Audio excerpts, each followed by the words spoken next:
Bonjour à tous, je vous retrouve dans une nouvelle vidéo. Ça fait longtemps que j'ai pas filmé, que j'ai pas posté sur YouTube. Comme vous le voyez, j'ai déménagé, donc déjà ça m'a pris pas mal de temps. Et puis ça a été l'été, la grosse canicule, la fin juin m'a complètement retiré l'envie de tricoter. Donc c'est vrai que pendant on va dire 10-15 jours, j'ai très peu tricoté. Donc j'ai aussi moins de choses à vous montrer que d'habitude.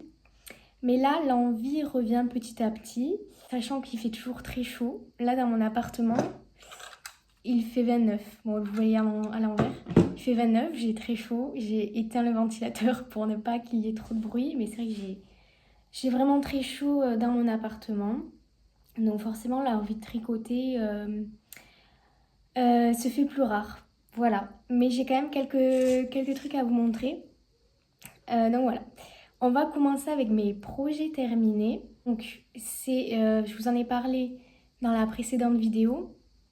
Il était bientôt terminé, je crois, à la fin de la précédente vidéo. C'est le... Mince, j'ai oublié son prénom. Donc, j'ai retrouvé son prénom, j'ai ressorti mon carnet. C'est le Iris Top de Marie-Christine Lévesque que je tricote en Sunday de Sandnesgarn. La dernière fois que je vous ai quitté, je crois que j'en étais en train de faire le corps et je l'ai terminé. Donc à la fin, j'ai décidé de ne pas suivre ce qui était donné par le patron. Donc elle conseillait de faire des cotes, je sais pas, des cotes 1-1 ou 2-2, je sais plus. Et moi je voulais pas faire ça, enfin c'est pas ce qui me plaisait. Moi j'ai tenté un truc, j'ai fait un espèce d'ourlet, mais sauf que c'est pas forcément très réussi. Parce que vous voyez, ça gondole. Ça gondole un peu parce qu'en fait j'ai vraiment continué le patron. Et à un moment donné, j'ai replié sur à peu près 1,5 cm et j'ai cousu, j'ai replié en cousant. Sauf que je pense que j'aurais dû utiliser des plus petites aiguilles pour que ça resserre un peu parce que là, ça... Enfin, on voit ça... À la fin, ça fait comme ça un peu, au lieu de rester tout droit. Mais en vrai, ça me dérange pas du tout. J'aurais pu le défaire et le refaire, mais comme je le mets tout le temps dans un... Je le rentre dans mon pantalon, on le voit pas du tout, donc ça me dérange pas. Et j'avais aussi refait le col avec la même technique que j'avais replié donc les bras parce que mon col était vraiment pas propre. J'aimais pas trop la finition au crochet qui était proposée. Donc j'ai fait du jersey et j'ai replié, j'ai cousu avec une aiguille. Et voilà, franchement je l'adore. Je le porte énormément. J'ai un peu la flemme de le mettre sur moi. Donc je vais vous mettre des photos portées. Et je l'ai vraiment énormément porté et même quand il a fait très chaud, parce que je trouve que ça rajoute pas plus de... Enfin, ça tient pas plus chaud que ça, je trouve. Je sais pas si je le porterai sous 35 degrés, mais en tout cas, je l'ai pas mal porté et tout. Donc franchement, je l'aime beaucoup et j'ai même envie de m'en refaire un. Sans les côtes brisées cette fois, très simple en jersey et peut-être que je referai ça l'année prochaine. Donc voilà, en tout cas, le patron était super, rien à dire, donc j'ai beaucoup aimé. Et au niveau du prix, je vais vous dire combien ça m'a coûté à peu près. Donc le patron plus les laines, ça m'a coûté 28 € en tout. Donc voilà, et donc j'ai utilisé 3 pelotes et la troisième, il m'en reste peut-être la moitié. Donc je pense que j'en ai utilisé 2,5. Attends, oui c'est ça. Oui. Donc voilà, suite à ce top, j'ai commencé... Enfin non, je vais vous parler, à faire projet terminé. J'ai fait des chaussettes pour le France Cal qui était organisé par Filles de Nuages. Donc j'ai tricoté les chaussettes Samedi Paillettes de... en fait c'est dans un livre, c'est Élodie Morand et Émilie Drouin. Donc voilà, je vous mettrai un visuel du patron. Donc voilà mes chaussettes. C'est un peu mon premier fail, je trouve. Parce que en fait je les ai fait vraiment beaucoup trop grandes. Je sais pas ce qui m'a pris, en fait elles commencent par la pointe. C'est une pointe en étoile d'ailleurs que j'avais jamais fait. Et je pense que je referai jamais. J'ai pas du tout aimé, je trouve ça pas très joli, je comprends pas trop ce que ça apporte. Je referai des pointes classiques. Et en fait moi je suis du 36. Et je sais pas ce qui m'a pris, j'ai énormément tricoté. Et sauf que franchement là c'est pour du 40, enfin je sais pas, je flotte dedans. Enfin bref, et après c'est un talon en raccourci et là c'est une bordure festonnée je crois qu'on dit. Donc ça je trouve c'est assez joli, mais vraiment beaucoup trop grande. Et en plus, donc j'ai utilisé de la jawol blanche, des restes que j'avais. Et je pensais que j'étais large niveau laine, sauf que je me suis retrouvée en panne. Donc voilà ce qui s'est... Oh, ça ressort énormément en vidéo. En vrai, ça ressort moins. Donc j'ai... Je trouve que c'est affreux. Euh, Donc là, je la wall et puis là, je suis tombée en panne. Et du coup, je voulais... En fait, c'était des restes. Mon but, c'était de faire découler des restes. Et du coup, ben, j'ai utilisé de la Jawol, non, de la Fabel de Drops en reste aussi, mais en couleur crème blanc cassé, quoi. Et on voit, mais en vidéo, ça ressort énormément. Alors qu'en vrai, ça ressort, mais moins. Et, euh, et cette fois-ci, je me suis dit, bon, je vais le faire un peu plus courte. Enfin, oui, plus courte. Mais non, franchement, elles sont quand même très longues. Enfin, elles me vont trop grandes. Et en vrai, je me dis, si je raccourcis énormément celle-là plus celle-là, j'aurais pu arriver avec la laine blanche peut-être jusqu'ici. Et même aussi, ce que je me disais, je les trouve aussi larges. Pourtant, c'est du 56 mailles, mais j'ai l'impression que la dentelle, ça les élargit un peu. Du coup, je pense que je ferais peut-être, je sais pas, 52 mailles ou... Enfin, je sais pas. Pour qu'elle me serre plus le pied. Et peut-être qu'avec ça, si je les refais, j'arriverai peut-être au bout en utilisant seulement ces laines blanches que j'ai. Bon, en vrai, je pense pas. Je pense qu'il m'en manquera toujours un petit peu pour terminer, même si je fais les ajustements. Enfin bref, si un jour je me motive à les défaire et les refaire, c'est ce que je ferai. Mais franchement, là, j'ai pas trop envie de le faire. Parce que, je sais pas, il me faut du temps. Quand je viens de terminer un projet et que je vois que c'est loupé, j'ai pas envie de le défaire et de le refaire tout de suite. Il faut que ça se passe plusieurs mois, je pense, avant de me remotiver à les défaire et à les refaire. Mais sinon, le patron est très bien. La dentelle est super facile. Je la trouve très jolie. J'aime beaucoup le bord. Enfin voilà, en vrai, je les aime beaucoup, mais juste, je sais pas. C'était la canicule quand je les ai tricotés. Alors, je sais pas ce qui s'est passé. Oui, donc la laine, ça m'a coûté 0 parce que c'était des restes et le patron, c'était 5 euros. Voilà, j'ai mis 10 jours à les tricoter. J'ai commencé du coup le 18 juin, c'était le début du France Cal. Et il était terminé avant, donc c'est bon. Voilà, pour le deuxième projet terminé. Et j'ai terminé un projet là tout juste aujourd'hui, donc je vais vous montrer. Alors, il s'agit du Oxford cardigan de Marie-Christine Lévesque. Donc, ce n'est pas du tout non plus un tricot de saison. Donc, c'est en fingering plus mohair. C'est de la Sunday et de la Teen Silk Mohair. C'est la première fois que j'utilisais la Teen Silk Mohair. Et j'en suis déçue. Vraiment, elle est vraiment... elle est pas agréable à porter. En plus, je l'ai beaucoup tricoté du coup en été où j'étais en short, où c'était manches courtes et tout. Donc, ça touchait beaucoup ma peau et je sentais qu'elle était vraiment pas agréable. Et même là, quand je l'ai essayé et tout, enfin, la laine est vraiment pas agréable, elle pique. Donc je la réutiliserai pas, ça c'est sûr. Sinon, donc c'est couleur noire. Voilà, je voulais vraiment un cardigan qui passe partout, très simple. Et j'aimais beaucoup donc les finitions du Oxford cardigan parce que, bon, c'est noir, on voit absolument rien, mais c'est une bande de boutonnage en tricot double. Et je trouve que vraiment ça fait un rendu trop joli. Et le col aussi, c'est un col qui est replié, mais qui est fait en jersey. C'est pas du tout du... C'est pas des côtes. Mais là, on verra rien. Mais je vous mettrai la photo du modèle où on verra peut-être mieux.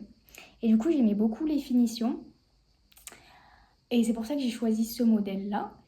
Donc, la construction, il faut que je m'en rappelle un peu, mais c'était la première fois que je faisais ce genre de construction.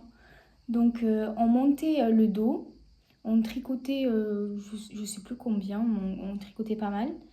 Et après, en fait, c'est comme au final Le début, c'est comme des épaules tombantes. Donc après, on tricote les 2 bandes là pour les épaules. Mais en fait, on va relever après sur le côté, je sais plus à quel endroit. On relève des mailles sur le bord du petit rectangle qu'on a tricoté. Et oui, c'est du côté de la manche là, enfin on voit rien, absolument rien à ce que je montre. Et ce qui fait qu'on a des... on voit rien. Ce qui fait qu'on a des épaules, un peu des manches montées, je crois qu'on appelle. Je sais pas, j'ai pas trop les termes au niveau des constructions. Mais en tout cas, je trouve que c'est une très jolie construction qui change.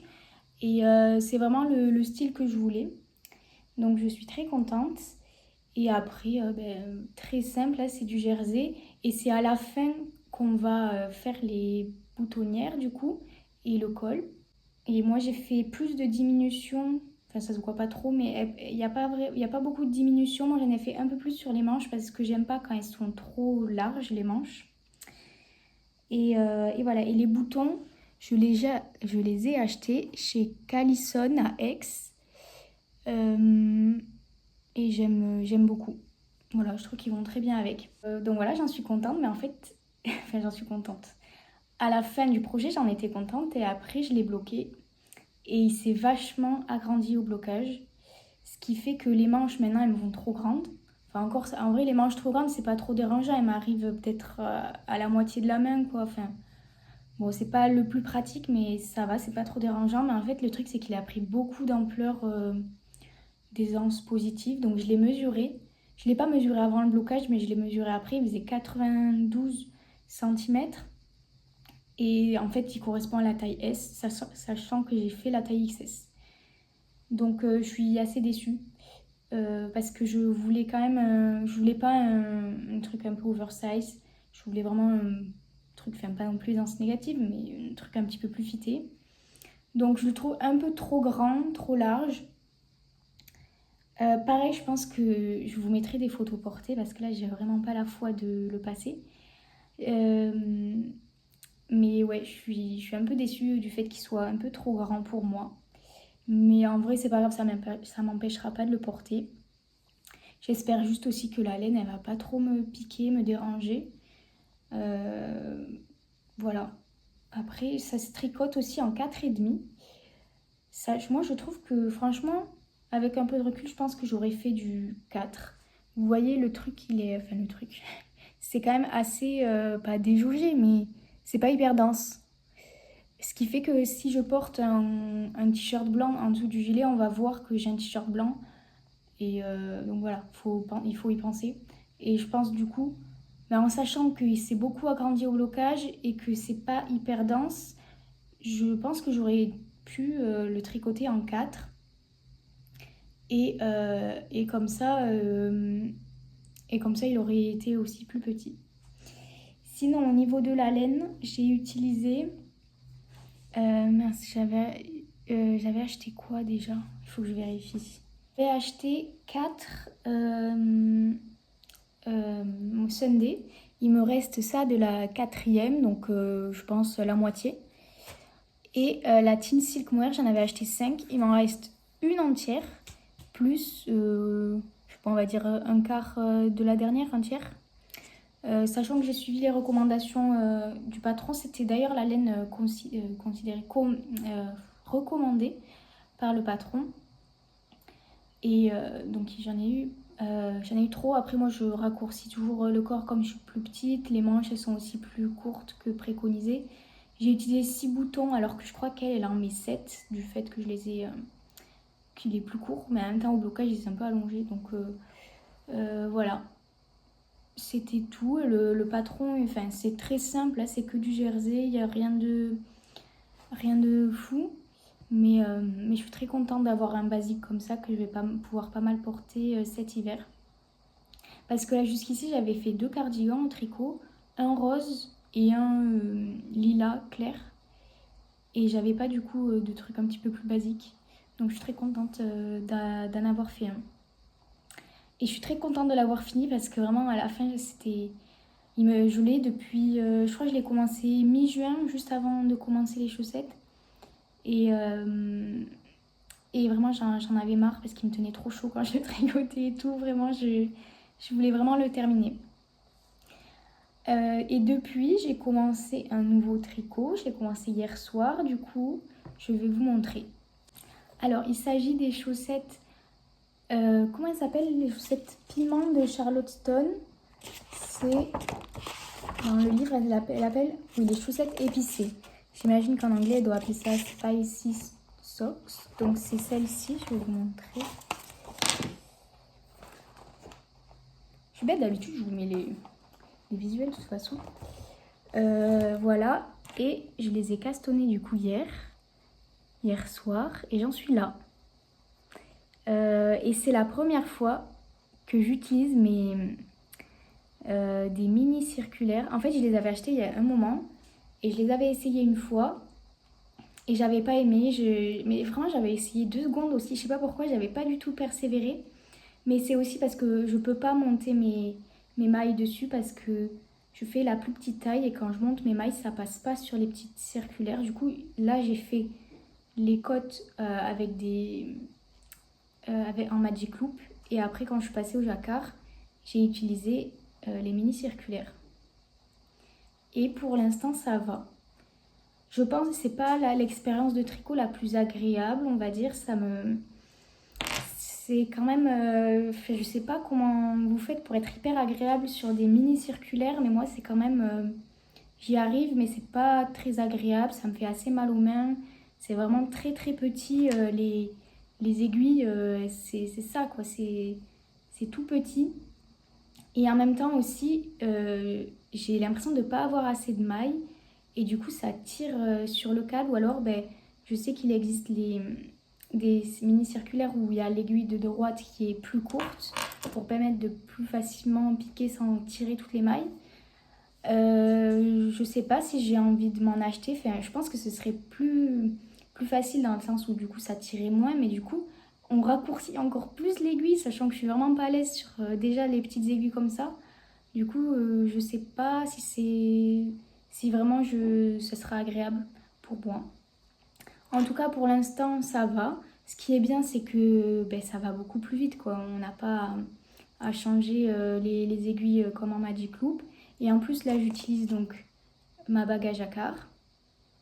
Et quand on utilise une bague à jacquard avec le Magic Loop, on s'en mêle et tout, c'est vraiment pas fluide. Et là, du coup, c'est beaucoup plus fluide. Et d'ailleurs, du coup, il y a même eu un rang à 3 couleurs. C'est la première fois que je faisais du jacquard à 3 couleurs. Ça me faisait du coup un peu peur et tout. Mais vraiment, avec la bague à jacquard, c'était nickel. Chaque fil a son rang et on s'en mêle pas du tout. Enfin, franchement, c'était super agréable. Alors que je pense que si j'avais été en Magic Loop et tout, je me serais emmêlée de tous les côtés. Et là, vraiment, c'était top. Donc, je sais pas si je peux les tricoter pendant des heures et des heures. Parce que ça me fait un peu mal aux mains. Donc, je vais voir si je peux continuer ça en monoprojet. Sinon, je commencerai un autre projet pour alterner entre les deux et pas me faire trop mal aux mains. Mais en tout cas, c'est quand même vraiment plus pratique, mais juste moins agréable, je trouve. C'était tout pour mes projets en cours et terminés pour le tricot. Et je voulais vous parler, j'ai un petit peu repris le crochet. En fait, j'ai fait du crochet avant de commencer le tricot, j'en faisais un tout petit peu. Je sais pas lire un patron de crochet, je connais aucun terme. Moi, je regarde que des vidéos et vraiment, je suis ce qu'elles font. Mais je suis vraiment pas du tout une pro, je connais pas du tout les termes. Donc voilà, moi, il me faut vraiment des vidéos où je peux voir ce qu'elles font. Et je fais en même temps, en fait. Et ça va, j'y arrive bien. Enfin, de cette manière-là, en tout cas. Et en fait, j'ai vu sur Instagram, c'est une fille qui, je vous mettrai son compte ici, qui faisait un marché et elle avait fait un stand de fleuriste, mais avec des fleurs en crochet. Et j'avais trouvé ça incroyable. Et du coup, je suis allée voir sur Pinterest et tout, et j'ai vu plein de modèles trop trop beaux. Et du coup, ça m'a donné envie de le faire. Et du coup, j'ai acheté tout ce qu'il fallait. J'ai acheté de la Drops Loves You. Je crois, c'est du 100% coton et du coup j'ai acheté plein de couleurs différentes, c'était vraiment pas cher. Je crois qu'il y a des pelotes qui coûtaient moins d'1 euro et les autres ça devait être 1 € mais vraiment pas plus. Donc j'en ai vraiment eu pour pas très cher pour beaucoup de pelotes. Et hier j'ai commencé à faire du coup une fleur, j'ai fait un muguet et c'est pas très joli, enfin c'est pas parfait mais en même temps c'est la première, mais je vais vous montrer. Donc voilà ma première fleur que j'ai fait. De loin je trouve que ça va, c'est pas trop mal, mais de près ça fait... En fait c'est le plus dur, le plus facile on va dire c'est le crochet, faire la fleur en crochet c'est pas très compliqué. Mais en fait le plus dur c'est faire la tige. J'ai acheté des tiges à Cultura de 30 cm. Et après, en fait, on l'entoure. Là, vous voyez que c'est un peu pas très propre. On l'entoure de fils de laine. Et après, on vient rejoindre ça. En fait, ça, c'est fait avec des fils de fer qui sont vraiment assez flexibles. Et après, on vient le rejoindre sur la tige centrale et on entoure avec son fil de laine pour les assembler. Et sauf que ça, c'est vraiment le plus long, le plus dur, je trouve. Et ça fait vraiment un truc pas très propre sur ma première en tout cas. Donc je suis un peu mitigée. J'espère que les prochaines vont être plus réussies. Mais j'ai vraiment envie de faire un bouquet complet. Mais je pense aussi que j'ai pas pris la plus facile en premier parce qu'il y a pas mal de choses à assembler. Alors qu'il y a des fleurs où c'est vraiment juste une tige et une fleur au bout. Donc je pense que celle-là sera plus facile à assembler avec le fil. Mais voilà, j'ai trouvé ça vraiment marrant. Et j'espère que ça va vraiment rendre ce que je voulais. Donc je trouve ça vraiment trop cool. J'ai trouvé plein de vidéos donc, sur YouTube qui montrent comment faire certaines fleurs et tout. J'ai un bouquet d'inspiration. J'aimerais plus ou moins le reproduire. Mais j'ai pas trouvé tous les tutos pour toutes les fleurs. Donc je pense que je vais un peu faire un mix de ce que je trouve, etc. Mais il y a plein de tutos sur YouTube. Après, il n'y en a aucun en français, je crois. Enfin, moi, c'est que des tutos en anglais. Mais franchement, moi, je regarde ce qu'elles font et je fais la même chose. Je mets en x05 et vraiment, je suis exactement ce qu'elles font parce que j'ai aucun terme de crochet. Mais ça va. Et du coup, je l'ai crocheté en 2,5. Sur la vidéo du muguet, elle le tricotait, elle le crochetait en 2, je crois. Mais j'ai pas de crochet 2. Donc j'ai fait en 2,5 et ça marche plutôt bien. Voilà, j'espère que je vais faire d'autres types de fleurs et que ça va être assez joli, mon petit bouquet. Et je pense que ça peut faire des très beaux cadeaux. Donc voilà, c'est tout pour ce que je voulais vous montrer aujourd'hui. Je pense que je vais revenir une prochaine fois avant mes vacances, avant le 15 août, où je vous montrerai du coup mes avancées. Et comme ça, je posterai, j'espère la poster du coup avant le 15 août la vidéo, et sinon ce sera à la rentrée en septembre. Donc voilà, ce sera tout pour aujourd'hui et je vous dis à bientôt. Bonjour tout le monde, donc on se retrouve pour la deuxième partie de la vidéo. Donc j'ai commencé à tourner cette vidéo il y a quelques semaines maintenant, je pense que c'était mi-juillet, je sais plus, fin juillet. Là on est le 13 août, non, le 12 août je crois. Je pars bientôt en vacances. Enfin, je suis bientôt en vacances. À la fin de la semaine, là. J'ai vraiment hâte. C'est long d'attendre les vacances. Et en plus, il fait très chaud. Petit point de température dans mon appartement. Il fait 30,7. J'ai éteint le ventilo en plus, là. Franchement, c'est dur, la canicule. Mais je pars bientôt de chez moi. Donc, je quitte la canicule. Donc voilà, j'ai très hâte. Et je voulais donc vous montrer ce que j'avais tricoté ces derniers temps. Donc je vous avais montré que j'avais commencé les chaussettes Spicy Socks de Charlotte Stone. Et là je les ai terminées. Voilà, j'ai les 2 chaussettes. Ça s'est très bien passé. Je trouve que j'ai vraiment... Enfin mon jacquard est vraiment super bien. Là elles sont bloquées. Le jacquard est vraiment... Enfin, franchement j'ai vachement progressé. Je trouve il est nickel. Je passe super bien la cheville. Et d'ailleurs pour ce talon, j'ai changé, j'ai essayé la technique de Lysandre Ourdin. Elle a fait une vidéo, ça s'appelle je pense le talon en augmentation-diminution. Bon là vous allez rien voir, non vous voyez rien. Mais franchement, il est pas mal. Je sais pas si c'est mon préféré, mais en tout cas, il est très bien. Et enfin là, on dirait que c'est noir, mais c'est vraiment bleu marine. C'est vrai que c'est un bleu marine très foncé. Et c'est tout de la Jawol. Donc vous aurez les numéros des couleurs sur la page Ravelry du projet.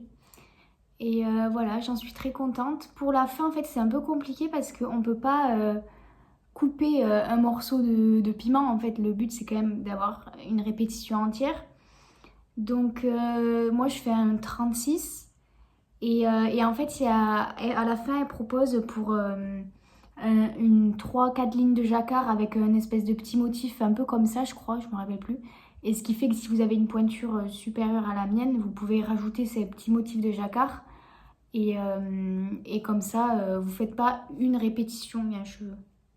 Vous savez, les cheveux qui se coincent quand vous tricotez, ben là j'en ai un. Donc ce qui fait que vous commencez pas une nouvelle répétition de piment pour rallonger votre chaussette. Vous faites juste un petit motif de quelques rangs.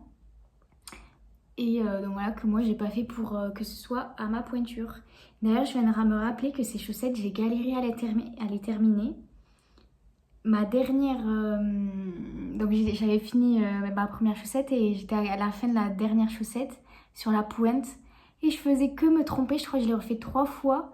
Parce que mes augmentations et mes diminutions, enfin les diminutions, je les faisais pas du bon côté, enfin je les faisais pas sur les côtés, au début je les avais faites en plein milieu, puis j'ai tout défait, j'ai refait, et là je me suis rendu compte que je les avais encore décalées, enfin je sais pas ce que j'ai fait, du coup j'ai j'ai pris un peu de temps à les terminer, mais je les trouve très sympas, je suis très contente. Voilà pour ce projet. Ensuite, j'ai enchaîné sur le Campanulati de Anna Hermann Sorensen, qui est norvégienne, je crois, ou peut-être pas, je sais plus. Et donc, il se tricote en aiguille 2,5. Ça paraît très peu. En vrai, ça va. C'est pas... Franchement, je l'ai pas si mal vécu que ça. Et moi, je l'ai tricoté en drops safran. Couleur 60. Je crois que ils appelaient ça vert mousse. Voilà, c'est un peu un vert kaki, mais pas trop kaki non plus. Enfin bref, voilà. Et je l'ai vraiment bien avancé, enfin je l'ai quasiment terminé. Le truc de ce projet, ça ne ressemble à rien du tout parce que c'est un projet en côte. C'est des côtes irrégulières, quoi. Et ce qui fait que en plus c'est fait avec une aisance positive, enfin une aisance négative très importante. Je pense que c'est peut-être 20 cm d'aisance négative. Donc là, ce que je vais vous montrer, c'est une serpillière. C'est un peu la serpillière de Thérèse, quoi. Et mince, attends, je vais dans n'importe quel sens. Voilà, ça ne ressemble à rien. Mais c'est très élastique. Voilà. Donc j'ai fait le col. Je suis quasiment arrivée tout en bas. Et il me manque les manches. Mais les manches, c'est hyper rapide. Il y a vraiment genre 3 rangs à faire et c'est terminé. Enfin, je sais plus, mais de toute façon, je les veux vraiment pas longues. Et il me reste ça d'une pelote et il me reste 2 pelotes entières. Je trouve que c'est énorme. J'ai vraiment respecté les recommandations du patron. Mais là, je pense que je vais pouvoir terminer le projet dans ça. Il me restera 2 pelotes entières. Enfin, ça me saoule. En vrai, elle coûte rien du tout. Hein. Je crois que sur Kalidou, elle était à 1,50 € ou un truc comme ça. Ce qui fait que le projet, j'en ai acheté 5 ou 6. J'en ai acheté combien? Je crois que attends. J'en ai utilisé 1, 2, 3. Donc j'en ai acheté 5. Et du coup, ça m'est revenu genre à 6 € le projet. Et elle est trop bien. Franchement, c'est la première fois que je tricote du 100% coton. Et en fait, il se dédouble pas du tout parce que, je sais pas si vous vous rappelez du projet des fleurs que j'avais crocheté. C'est en drops, c'est du 100% coton, mais c'est la Drops Loves You. Et elle se dédouble énormément. Et celle-ci, pas du tout. Franchement, c'est comme tricoter du mérino. C'était nickel, c'était très agréable. Et ouais, donc j'ai beaucoup aimé. Donc revenons sur mon projet. Donc en fait, on commence par comment on appelle ça, un provisional, un montage provisionnel, ou un provisoire. Et j'ai galéré, c'était la première fois que j'en faisais un. J'ai suivi une vidéo de Claude Tricot. C'est un montage provisoire sur un fil, avec un fil, donc c'est un jeu de... Voilà, comme faire un montage, un German Caston ou quoi. Donc ça allait, j'ai réussi à le faire. Mais en fait, c'est après pour rejoindre en rond, j'arrêtais pas de twister. J'arrivais pas à le garder droit et à 2 reprises, j'ai twisté, j'ai défait et tout. Du coup, la troisième fois, je me suis dit tant pis, j'ai fait un rang en droit, tout droit, enfin en aller-retour. Et après ce rang, c'était un petit peu plus rigide, enfin c'était plus facile à manipuler. Ce qui fait que j'ai pu bien mettre droit et sans twister pour commencer à faire mon magic loop et tout. Et donc ça c'était vraiment pas agréable, j'ai mis une soirée entière à juste faire le montage quoi. Et après il y a toute la partie du yoke, donc c'est des saddle shoulders si je comprends bien, les épaules contiguës je crois que ça s'appelle. C'est vraiment, enfin ça utilise les mêmes techniques que du raglan, sauf qu'au lieu de faire à chaque fois 2 augmentations de chaque côté de la maille raglan, ben, les augmentations, elles sont d'abord du côté du corps, puis après, au bout d'un moment, on va les faire que du côté des manches, et puis après, on revient pour faire les augmentations du côté du corps. Mais sinon, c'est vraiment que des... comment ça s'appelle des augmentations intercalaires droite et gauche. Donc, si vous savez faire un raglan, c'est très facile de faire ça aussi. Et ce qui est bien aussi, j'avais peur de me dire, ah, je vais devoir compter. Enfin, c'est comme c'est un pattern, comment je dis? Je sais pas, c'est des côtes irrégulières. J'avais peur de devoir apprendre le truc, 3 mailles en droit, 3 mailles envers, tout ça. Mais en fait, non, parce que on reconnaît. En fait, on a juste qu'à suivre le rang précédent et on fait la même chose. Donc, ce qui fait que le texte du patron qui vous dit le rythme, bah, vous le lisez juste pour le premier rang. Et après, pour tous les autres rangs, en fait, vous suivez juste ce que vous avez fait. Donc, il y a juste un endroit où je m'étais trompée. Et après, j'ai repris mes mailles. J'ai défait, j'ai repris juste la maille où je m'étais trompée. Et voilà, donc franchement, c'est compliqué de se tromper, c'est vraiment si on n'est pas attentif à son tricot, mais sinon, il n'y a pas de souci sur ça. Et donc le plus long, en fait, c'est le yoke. Le yoke, il paraît immense parce qu'il y a des augmentations, et ça ne finit jamais. Et après, quand on a fini le yoke et qu'on referme, donc je sais pas comment on dit, qu'on rejoint le corps et les manches. Non, c'est pas ça. Bon, bref, vous avez compris. Et bien là, cette partie, elle est super rapide parce qu'on a beaucoup moins de mailles. Donc là, vraiment, je ne l'ai vraiment pas vu passer. En plus, on fait des diminutions à une certaine fréquence pour que ce soit assez fité au corps. Et voilà, donc moi, là où j'ai pas trop aimé le patron, c'est... Elle dit, justement, avant de séparer le corps et les manches, elle dit, vous pouvez faire, je sais pas, 20 rangs avant de séparer. Ou alors, si ça vous va déjà, vous pouvez vous stopper maintenant et rejoindre. Et séparer le corps et les manches. Du coup, j'étais là, ben moi, je sais pas. Enfin, du coup, je l'ai souvent essayé. Et faut que ça arrive en dessous des aisselles. Mais je savais pas si ça devait être très serré. Enfin, je savais pas trop. Donc, j'aurais aimé qu'elle nous aide un petit peu plus. Mais moi, du coup... Quand elle dit faites tant, je sais pas, 20 rangs avant de séparer, ben, je les ai pas fait. Parce que je trouvais que ça m'allait assez bien. Et franchement, je regrette pas. Donc j'ai moins de rangs que préconisé avant de séparer le corps et les manches. Mais c'est très bien. Donc voilà, là ça m'a un petit peu perturbée. Et aussi ce qui m'a perturbée, c'est au niveau du col. Donc en fait, après on reprend le montage provisoire. Donc on le remet sur nos mailles. Et on va faire cette petite bordure. Et après, il faut qu'on rabatte les mailles, sauf qu'elle dit juste rabattez les mailles. Et en fait, comme sur le dernier rang, on a des jetés, mais je me dis c'est pas des vraies mailles, entre guillemets, donc il faut que, je sais pas quel montage, enfin quel rabat il faut utiliser, je savais pas... Enfin, je sais pas, moi je fais toujours le rabattage à l'italienne, mais parce que c'est en cote 1-1. Et là, je savais pas quoi faire.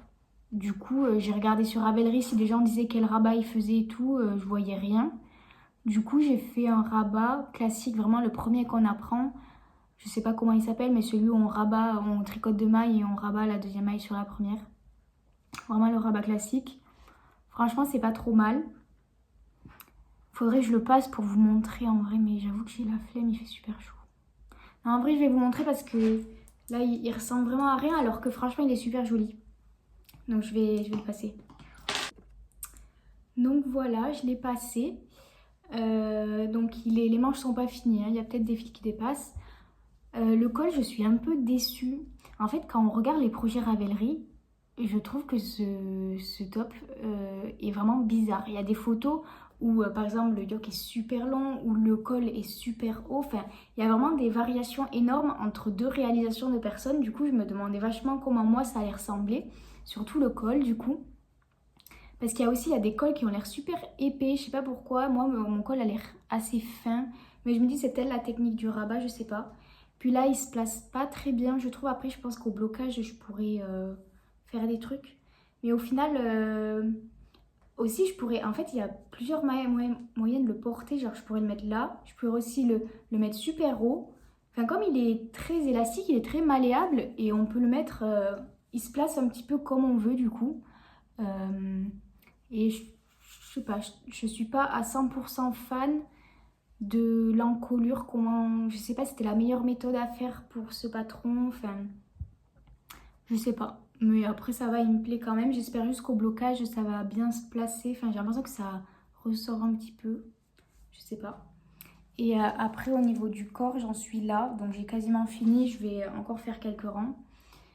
Et, euh, et voilà.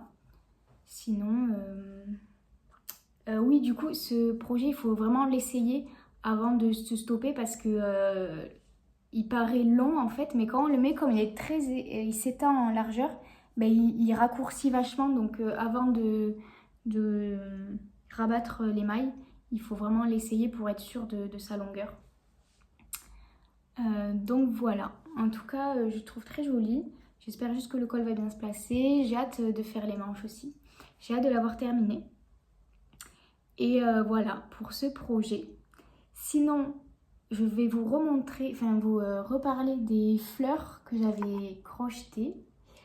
Donc j'avais fait celle-là la dernière fois. Et là, depuis, j'en ai encore fait une. C'est celle-ci. Je trouve que je me suis améliorée dans ma manière de faire la tige. Parce que là, elle est vraiment pas très jolie, je trouve. Et là, elle est plus propre, ma tige. Et la fleur est pas mal aussi. Je trouve que j'ai assez bien réussi. Par contre, moi, en fait, j'ai acheté des tiges de 1 mm chez Cultura. Et dans beaucoup de vidéos, je vois que les gens ont des tiges de 2 mm. Ça paraît pas beaucoup la différence, mais je pense que ça fait quand même une grosse différence parce qu'elle me paraît très fine. La fleur est lourde au-dessus et du coup, ça me paraît pas très stable. Enfin, là, ça tombe très vite, quoi. Et comme c'est assez flexible, ben, ça peut se casser, quoi. Enfin, se tordre beaucoup. Et elle tourne, elle est pas, enfin je sais pas, j'arrive pas à bien la fixer, elle tourne un petit peu comme ça. Et voilà, mais franchement je la trouve très jolie, je suis contente. Donc voilà mon bouquet où il en est. Et d'ailleurs je me disais, là mes tiges elles font la même longueur. Et souvent dans un bouquet, il y a des jeux des fleurs plus petites, des fleurs plus grandes, etc. Et du coup j'ai peur que si je les fais tous de la même hauteur, je sais pas, ça fasse pas très joli à la fin. Mais bon. On verra. De toute façon, à la vitesse à laquelle j'avance, le bouquet il n'est pas fini avant plusieurs mois. Donc voilà, c'est tout ce que j'avais à vous montrer. Au niveau de mes prochains projets, je vais commencer un pull. J'ai commandé la laine sur Drops. C'est de la Lima. Donc je ne l'ai jamais testé cette laine. Je vais me faire le pull, je sais plus comment il s'appelle, le Monday, non, le Weekend Sweater. Non, je sais plus. Enfin, je vous le mettrai là. C'est un pull en côte brisée. J'aime beaucoup les côtes brisées. Et ah si, je suis passée à l'île Wiesel à Paris. J'étais à Paris il y a quelques jours. Et j'ai acheté de la Arwetta, de la laine à chaussettes. Et je vais me faire les chaussettes poule. Je sais pas comment elles s'appellent. Bah, celle du livre de Charlotte Stone. Donc voilà, c'est mes prochaines chaussettes que je vais faire. Donc les chaussettes du mois d'août. Mais oui, en fait, c'est ça. Après ça, je fais mes chaussettes. Et après mes chaussettes, je fais le pull. Donc voilà, j'espère que cette vidéo vous a plu. Je retournerai une vidéo, je pense, début septembre à mon retour de vacances. J'ai pas envie. Et voilà, je vous dis à bientôt dans une nouvelle vidéo. Salut!